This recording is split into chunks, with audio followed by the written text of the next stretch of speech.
यहीं खत्म। अब कभी किसी को कुछ पता नहीं चलेगा।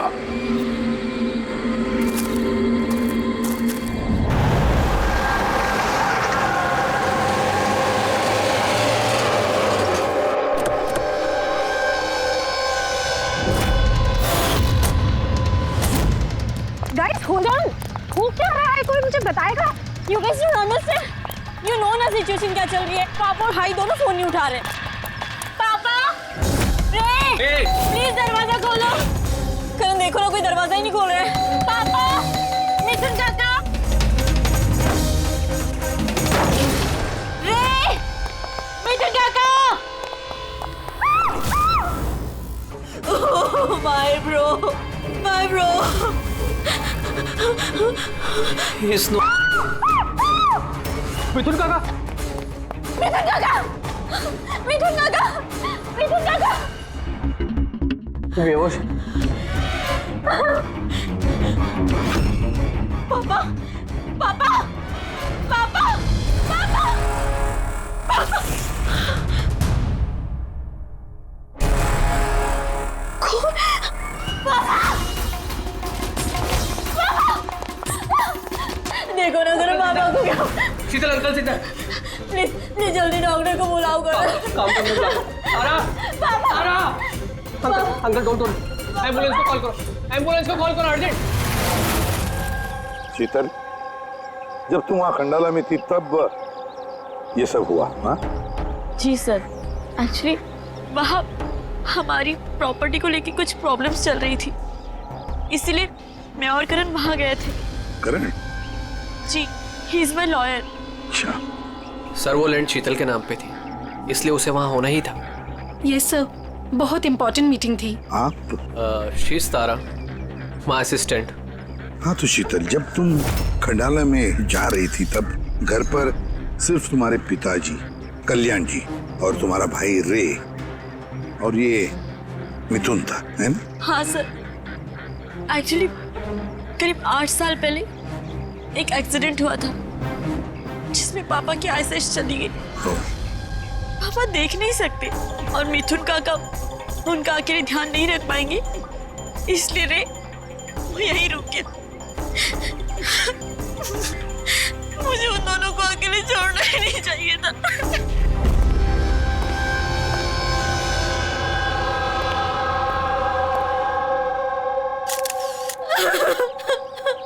शांत हो जाओ।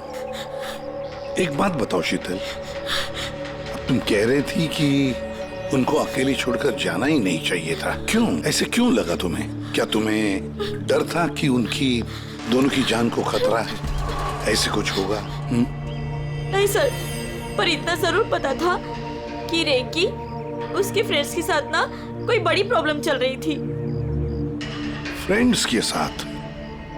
और वो लोग एक दूसरे को ब्लैकमेल कर रहे थे किसी चीज को लेके।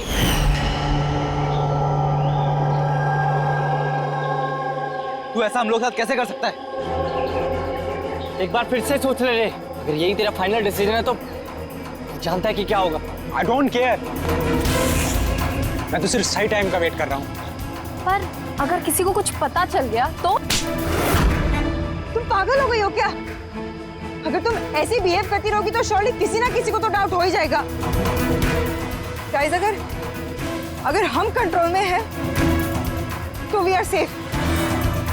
गाइस, तुम लोग अपना देख लो। मुझे ऑनेस्टली नहीं पता है कि मैं क्या करने वाला हूँ।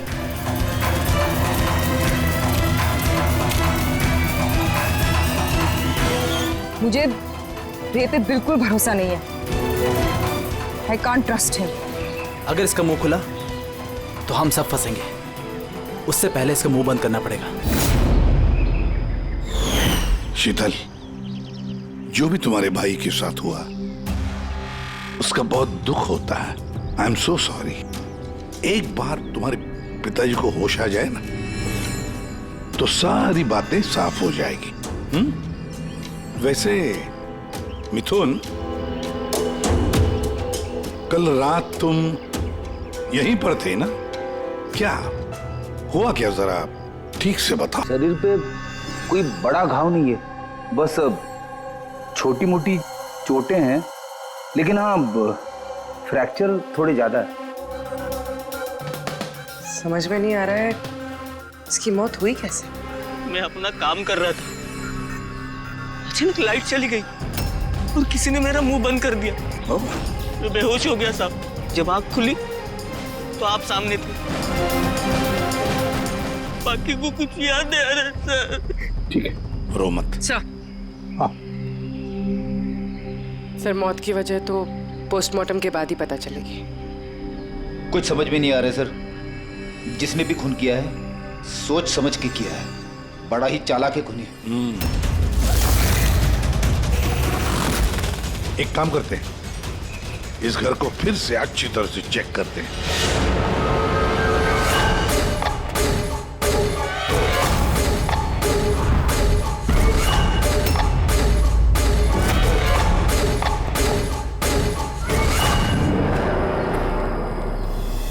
ग्लास तोड़कर अंदर घुसा है घर के अंदर।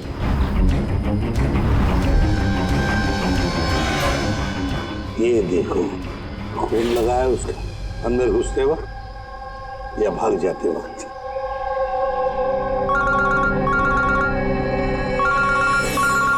हेलो, एसीपी प्रद्युमन ये।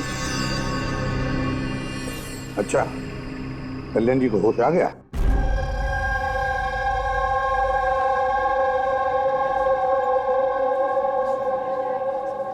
पापा? कल्याण जी, मैं सीआईडी से एसीपी प्रद्युमन। आप मुझे बता सकते हैं क्या हुआ? मैं अपने घर पर था, मुझे तो सिर्फ आवाजें सुनाई देती। रे जोर जोर से चिल्ला रहा था, चीजें यहाँ वहां फेंकी जा रही थी, बहुत शोर था, पता नहीं क्या क्या हो रहा था। और फिर सडनली बाएं हाथ से कोई भागकर आया और उसने मुझे चाकू मार दिया, शायद बाएं हाथ से। और इससे पहले कि मैं रे को कुछ रे कहा? रे ठीक तो है? शीतल, शीतल, शीतल, तुम कुछ बोल क्यों नहीं रही? हे भगवान, हे भगवान। जो भी कुछ हुआ हम उसे बदल तो नहीं सकते, लेकिन जिसने भी आपकी बेटी की जान ली है उसे सजा दिलाने की पूरी कोशिश करेंगे। हाँ कल्याण जी, आपने कहा कि कोई बाएं साइड से आकर उसने आप पर चाकू का वार किया है, लेफ्ट हैंड साइड से। हाँ। ये कुछ खास बात याद आती है उस आदमी के बारे में? हाँ। हाँ, कोई खास बात? हाँ, वो जरूर लेफ्ट हैंडेड था, लेफ्ट हैंडेड था वो। ये आप कैसे कह सकते हैं? सर, मुझे पता चल जाता है, मेरी सेंसेस बहुत स्ट्रांग है। उसने जब मुझ पे वार किया, मैंने उसका हाथ पकड़ लिया था और वो इतना स्ट्रांग था, वो जरूर लेफ्ट हैंडेड था सर, 100% लेफ्ट हैंडेड था। तो क्या डॉक्टर साहब, ये जो जख्म है इनके शरीर पर, वो वाकई किसी खब्बू आदमी ने बनाया? यस सर, घाव के निशानों के हिसाब से यही लगता है। चलो सर, कुछ तो सुराग हाथ लगा। हाँ, ये चारों के चारों दोस्त रे को धमका रहे थे। गड़बड़ है, कुछ न कुछ तो गड़बड़ जरूर है इन चारों में। तनिषा, अंकिता, विवान और सैम। उठाओ इन चारों को, उठाओ।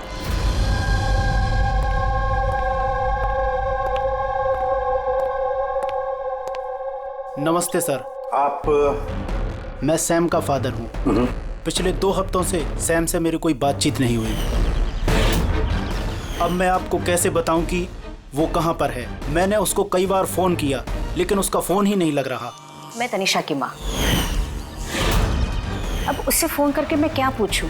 कि तनिषा ने खुद मुझे कहा था कि वो अपनी हॉलीडे एक्सटेंड कर रही है, कुछ दिन वो फ्रांस में रहना चाहती है। और मैं अंकिता का भाई हूँ, just for name sec. Sir, dad को बातों में फंसाकर 80% प्रॉपर्टी उसने अपने नाम पर कर ली। मैं क्यों फिक्र करूं सर उसके बारे में? सर मैं अंकिता के बारे में कुछ नहीं जानता। हाँ sir, what I just know is sir वो 2 हफ्ते पहले दिल्ली गई हुई थी कुछ मार्शल आर्ट कैंप के लिए। जी सर मैं विवान का फ्रेंड। उसके डैड के पास इतना पैसा है कि वो घूमता रहता है। होगा कहीं हॉलीडे पे। मतलब ये चारों पिछले 2 हफ्तों से शहर से बाहर है और आप में से कोई भी उनके टच में नहीं है। ठीक है, थैंक यू वेरी मच। आप लोग जा सकते हैं। अगर जरूरत पड़े तो आप लोगों को हम फिर से बुला लेंगे। Thank you. जरा 1 मिनट, क्या आप बता सकते हैं कि सैम, तनिषा, विवान और अंकिता इन चारों में से कोई लेफ्ट हैंडेड है? कब्बू है? हाँ सर, मेरा बेटा सैम लेफ्टी है। अच्छा, क्यों सर? नहीं, ऐसे ही, ऐसे। हाँ, आप लोग जा सकते हैं। Thank you.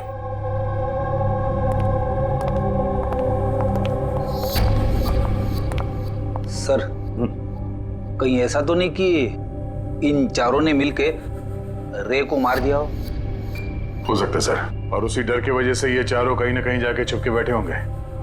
सर, ये चारों की लोकेशन का पता चल गया। सर कल रात सैम, तनिषा, अंकिता और विवान, इन चारों की मोबाइल लोकेशंस शीतल के घर के 3 किलोमीटर के रेडियस में थी। सैम, तनिषा, अंकिता, विवान, रे, उन पांचों में कोई एक राज छुपा हुआ है। कोई ऐसा राज जो वो पांचों किसी को बताना नहीं चाहते थे। वो राज अपने पास ही रखना चाहते थे। हो सकता है ये रे कमजोर पड़ गया हो, बस तो राज किसी को पता ना चले। रे किसी को ना पता है, इसलिए रे को खत्म कर दिया। ये पता करना होगा सर कि वो कौन सा राज था जिसकी वजह से रे की जान चली गई। सर, एक बात समझ में नहीं आ रही है, ये चारों फरार क्यों हो गए? इन्हें तो खून करते हुए किसी ने देखा ही नहीं। एग्जैक्टली, लाइट चली गई थी सर, और वो कल्याण जी देख नहीं सकते थे और नौकर मिथुन बेहोश पड़ा था, तो वहां से भागकर कोई शक अपने ऊपर ओढ़ के क्यों लेगा? सर पता नहीं क्यों ऐसा लगता है कुछ मिसिंग है। सर ट्रेस करना शुरू करते हैं सर। अगर इस शहर से बाहर गए हैं तो किसी railway station, airport, bus station, hotel से तो गए होंगे, तो उनके क्रेडिट कार्ड और डेबिट कार्ड के डिटेल्स निकलवाते हैं। कहीं से भी हो, जहां से भी हो, इन चारों के लोकेशन के बारे में हमें इंफॉर्मेशन चाहिए, जल्द से जल्द। हाँ बोल सारुण के।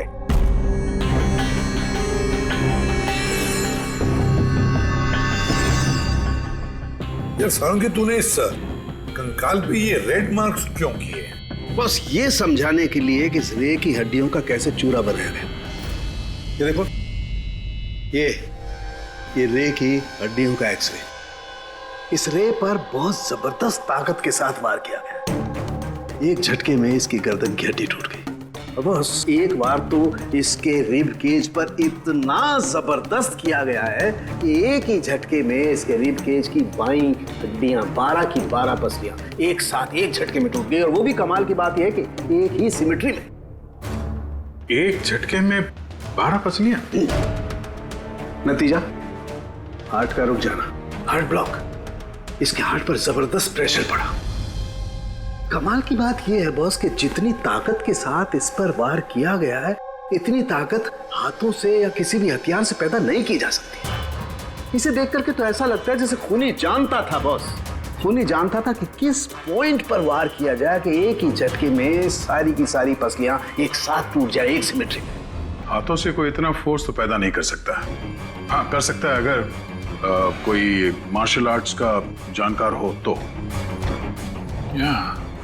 जैसे कुंग-फू, कराटे, ताइक्वांडो, इन सब में खास किस्म के मूव्स होते हैं जिससे इतना फोर्स पैदा किया जा सकता है। ये हो सकता है बस। अभी अटैक उसी ने किया जिसे मार्शल आर्ट्स की जानकारी है, जैसे आर्मी बैकग्राउंड का कोई। Martial arts?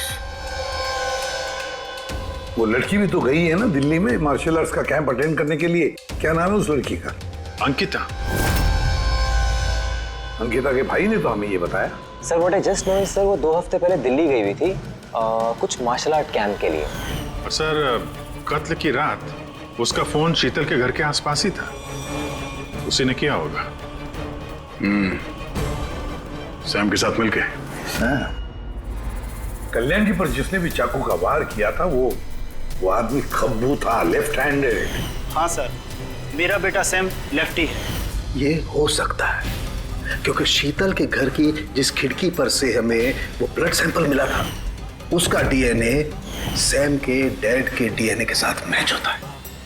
मतलब सैम वही था और अंकिता भी। बस अब हमें ये पता लगाना है कि ये सैम, तनीषा, अंकिता और विवान इस वक्त है कहां पर। अच्छा, आप कैब ड्राइवर, आप उस वक्त कहाँ थे?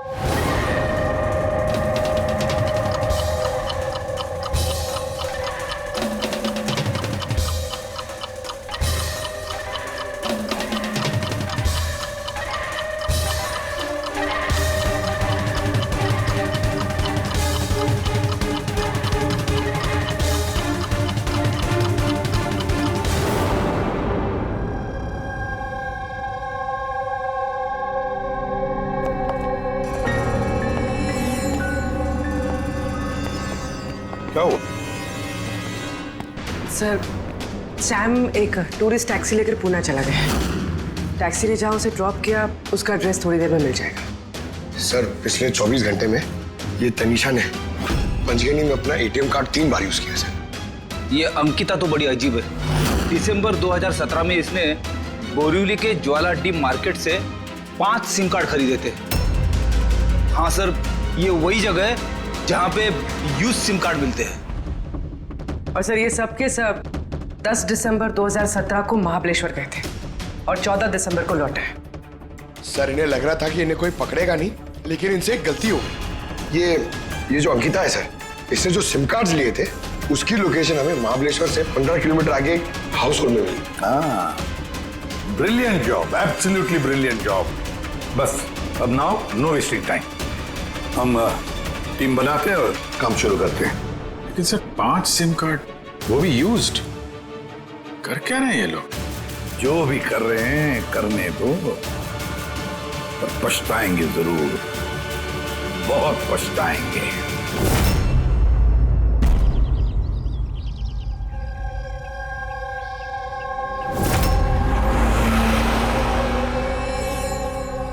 किसका फोन है?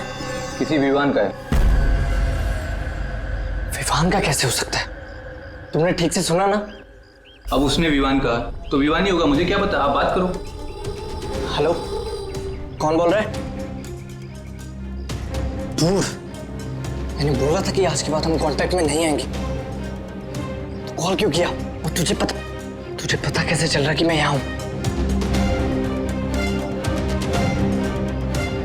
ओके, तो वहीं रुक, मैं आ रहा हूं।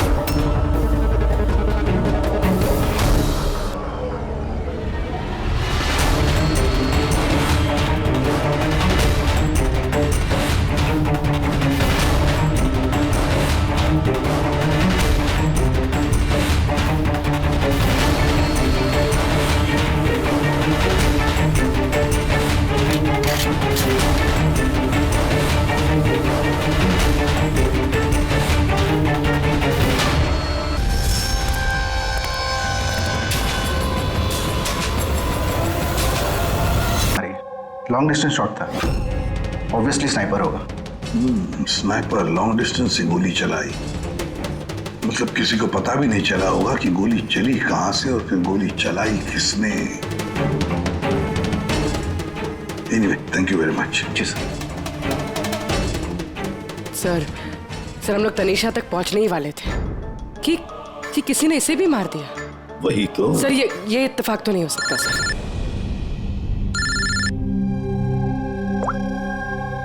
हेलो, क्या?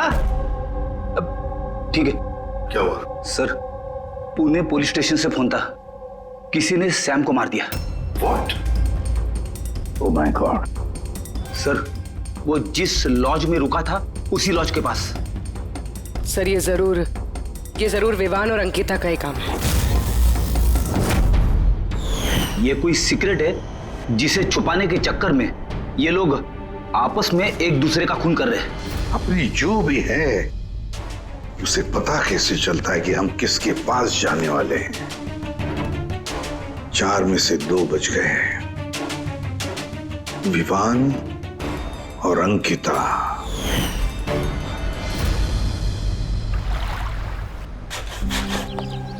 सबसे तो नहीं, मैं अंकिता से मिला था, उससे बात हुई थी मेरी। अंकिता से? जी। यही थी वो? हाँ, ये वही लड़की है, इसी ने मुझे पेमेंट दिया था, 2 दिन के 20,000 रुपए। 2 दिन के 20,000 वो मान गए? ऐसी क्या इमरजेंसी थी? अच्छा, उन 2 दिनों में आपने उनसे या उनके ग्रुप के बाकी लोगों से मिले थे? नहीं सर, मैं किसी से नहीं मिला। मैंने तो उस लड़की को ऑफर किया था कि हमारे पास कुक और क्लीनर दोनों हैं, लेकिन उस लड़की ने मना कर दिया कि मुझे कोई हेल्प नहीं चाहिए। तो उसने कहा कि आप 2 दिन के बाद आइए, जब हम यहाँ से चले जाएं। और 2 दिन के बाद जब मैं वापस आया तो यहाँ सब कुछ वैसा का वैसा ही था, कोई गंदगी नहीं, कोई कचरा नहीं, सब साफ सुथरा था एकदम। अच्छा, उसके बाद आपने ये जगह किसी और को दी? नहीं सर, हमें जगह का रिनोवेशन कराना था, इसके लिए हमने जगह बंद कर दी थी। आपके क्लीनर को जरा बुलाइए, उससे कुछ बातचीत करना चाहते हैं। मैं भेजता हूँ। बिना क्लीनर और बिना कुक के 2 दिन यहाँ पे रहे, कुछ ना कुछ तो खिचड़ी पकी रही थी यहाँ पे। ये कॉटेज की सफाई तुम्हें करते हो? जी सर। चलो।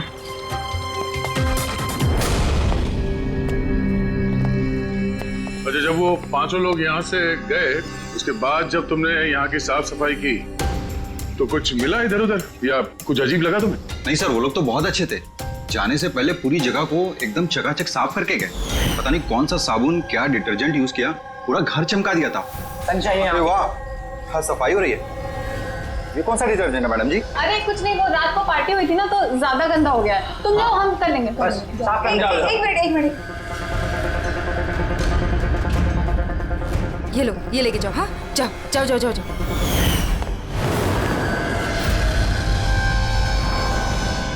बहुत महंगी है सर, मैंने तो पहनी नहीं कभी, वरना लोग कहते हैं चोरी की। महंगी तो है, पर फिलहाल ये महंगी घड़ी हमारे पास रहेगी। जी सर। आइए, आप लोग आइए।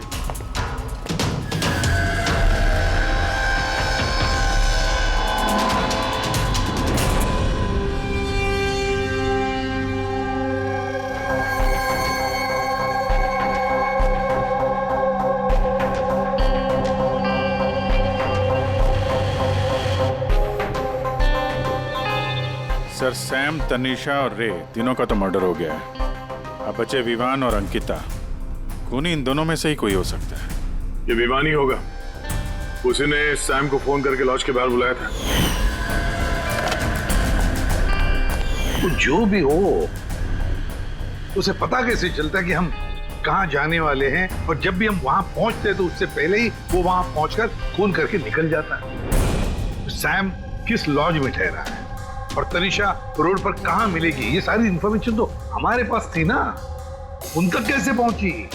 सर शायद वो लोग एक दूसरे के कांटेक्ट में हो। नहीं पूर्वी, बिल्कुल नहीं, क्योंकि लॉज के मालिक ने बताया कि सैम को जब विवान का फोन आया तो सैम को झटका लग गया। मैंने बोला था कि आज के बाद हम कांटेक्ट में नहीं आएंगे, कॉल क्यों किया? बॉस, क्राइम सीन पर ये जो शोपीस मिला है, इस पर ऑक्सीजन प्रोड्यूसिंग डिटर्जेंट मिला है। इसे ऑक्सीजन प्रोड्यूसिंग डिटर्जेंट से साफ किया गया है। ये क्या है? रेडी एक ऐसा डिटर्जेंट होता है जिससे सारे के सारे एविडेंस एकदम साफ किए जा सकते हैं, खून के निशान तक। हमें कोई डीएनए नहीं मिल सकता। मतलब सर, ये हॉलिडे होम में खून हुआ था? एग्जैक्टली। और हाँ, ये घड़ी, इस पर अलग अलग लोगों की उंगलियों के निशान तो हैं ही, साथ ही इस पे मुझे किसी का डीएनए भी मिला है। तो शायद रे इसी खून का पर्दाफाश करने वाला होगा। पूर्व एक काम करो, ब्यूरो में जाओ, खून की रिपोर्ट्स चेक करो, मिसिंग पर्सन्स की रिपोर्ट्स चेक करो, देखो किसी भी रिपोर्ट में इस घड़ी का जिक्र किया है क्या। यार इन 5 में से बचे हैं 2, विवान और अंकिता। अगर खूनी विवान या अंकिता को कांटेक्ट करना चाहे तो फिर वो जो 5 यूज्ड सिम कार्ड्स है ना, वो इनके पास होंगे।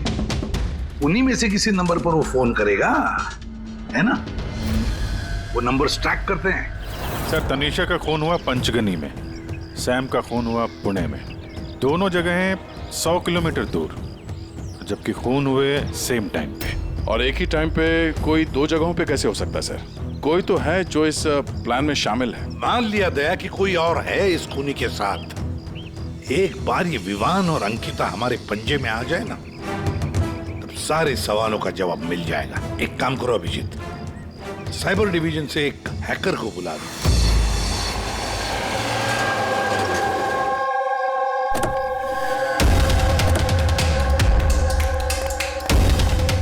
इसमें पूरे पैसे है ना?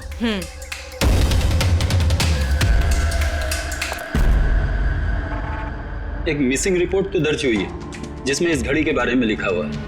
कोई रणधीर कुमार नाम का एनआरआई था। कब फाइल हुई थी ये रिपोर्ट? 6 दिसंबर 2017। कोई करण जोशी ने फाइल की थी। जी ये देखिए।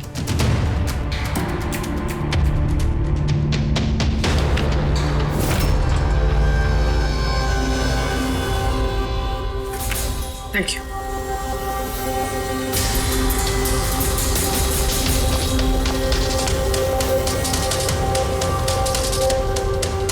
कहीं उन लोगों ने इस रणधीर को तो नहीं मार डाला? और कहीं ये करण रणधीर की मौत का बदला तो नहीं ले रहा? करण? जी, ही इज माय लॉयर।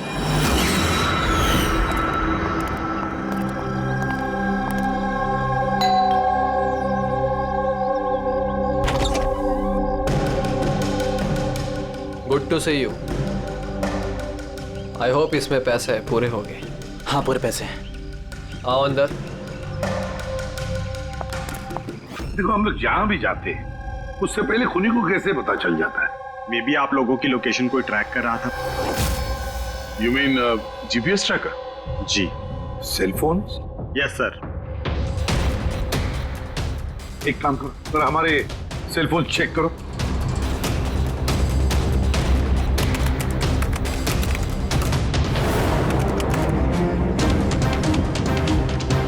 तुमने पैसे मांगे थे, हम लेकर आए हैं। अब वो एविडेंस दो और सब खत्म करो। खत्म करूं? जैसे तुम लोगों ने रणधीर को खत्म किया था। करण, हमें सबूत दो। देता हूं, लेकिन उससे पहले मैं तुम्हें किसी से मिलाना चाहता हूं। कौन? बुलाता हूं।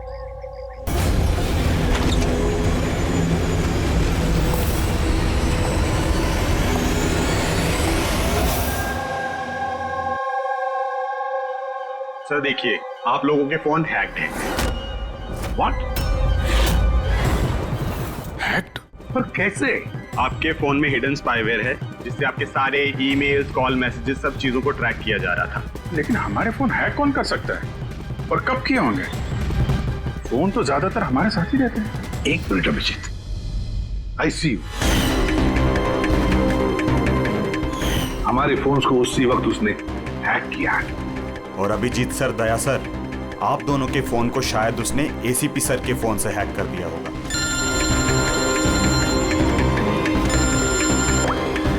अबुल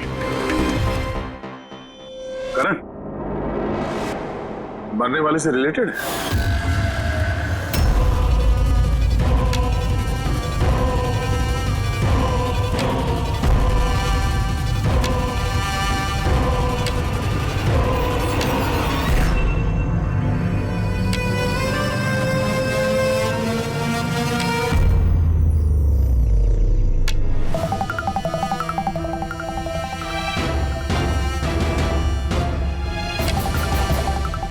जो सजा रणधीर तुम लोगों को देने वाला था, अब हम तुम्हें देंगे। जैसे सैम,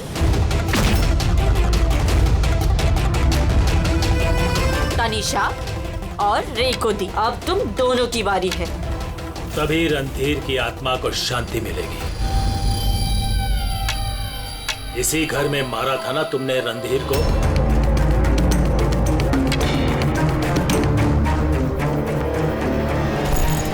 करण,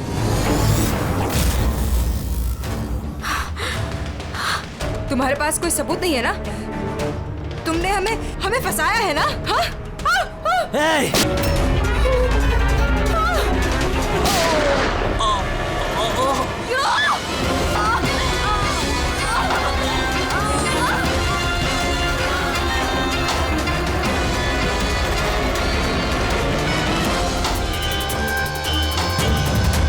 तुम्हें क्या मालूम? तुम तो देख भी नहीं सकते, पर मानना तो पड़ेगा। बस यही प्रॉब्लम है आजकल के तुम जैसे नौजवानों की। बहुत जल्दी होती है तुम जैसे आजकल के नौजवानों को किसी भी नतीजे पे पहुंचने के लिए। ये पकड़ो। कौन कहता है कि तुम्हें देखने के लिए मुझे नजरों की जरूरत है?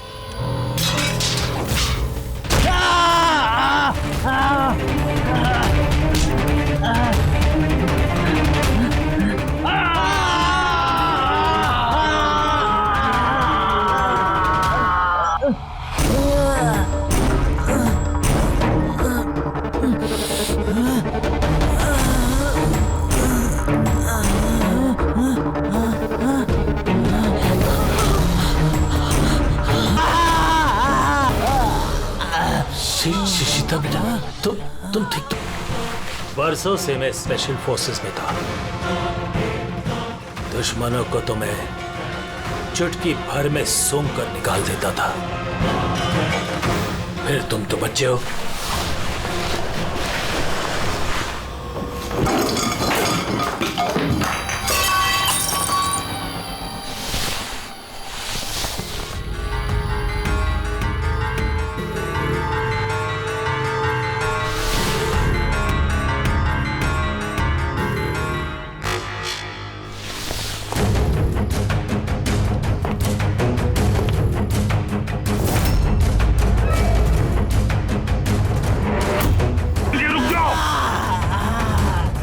उसको।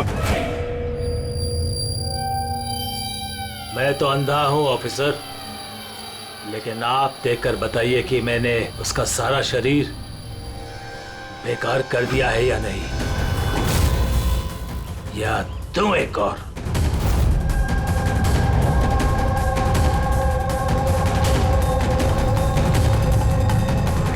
शीतल, रणधीर तुम्हारा भाई था और कल्याण जी रणधीर तुम्हारा बेटा है ना?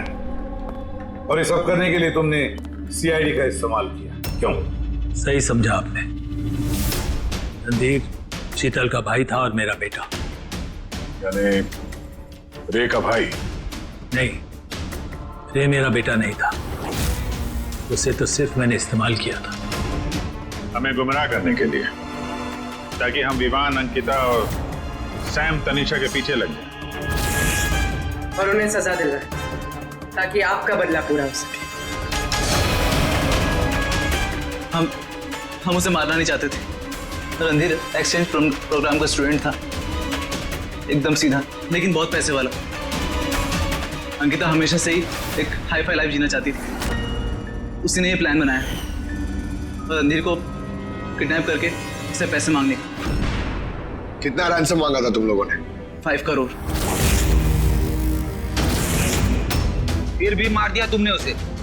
रणधीर भाग रहा था, अंकिता को गुस्सा आया और उस 1 सेकंड के नॉनसेंसपन में उसने उसे मार दिया। और हम सब घबरा गए, कुछ समझ नहीं आई कि क्या करें। तो उसकी बॉडी लेकर हमने लेक में डाल दिया।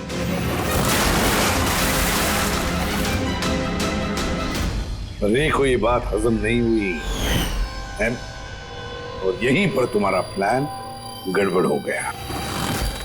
सर, वो रणधीर की इंडिया में सारी रिस्पॉन्सिबिलिटी मेरी थी। कल्याण अंकल और शीतल तो न्यूयॉर्क में थे, लेकिन रणधीर का केयरटेकर मैं यहाँ था। इन लोगों को पैसा देने के बाद भी इन्होंने रणधीर को नहीं छोड़ा, मार दिया। तो मैं घबरा गया, मुझे कुछ समझ नहीं आया। फिर एक दिन एक दिन रेखा कॉल आया। मुझे बिलीव नहीं हो रहा है कि हमने उसको I'm sorry अंकल। कुछ नहीं होगा तुम्हें। तुम सिर्फ हमें बता दो कि बाकी के दोस्त लोग कहाँ हैं। अंकल वो सब बाहर चले गए जब तक ये रणधीर का केस सॉल्व नहीं हो जाएगा ना। अंकल वो वापस नहीं आएंगे। कहाँ है वो? मुझे उस बारे में कुछ भी नहीं पता। रे तो हमारे पास था ही, बस उन चारों को पकड़ना था, और ये काम हम अकेले नहीं कर सकते थे। तो इसीलिए तुमने हमारा इस्तेमाल किया, क्यों? रे से सारी इंफॉर्मेशन निकालने के बाद तुम लोगों ने उसे एक दर्दनाक मौत केस इन्वेस्टिगेट करें और ये सारी कहानी निकल के सामने आए। साथ में हमें सारे एविडेंसेस दे दिए, उन चारों के मोबाइल नंबर्स, और सैम जिस पैथोलॉजी लैब में काम करता था वहां से उसके ब्लड सैंपल मंगवा लिया। हम सबके फोन्स हैक किए। काफी अच्छी प्लानिंग थी। लेकिन एक बात भूल गए तुम, सजा देने का काम तुम्हारा नहीं, कानून का है। रणधीर की मौत का बदला तो तुमने ले लिया, लेकिन सजा अपने आप को दी है, अपने आप को।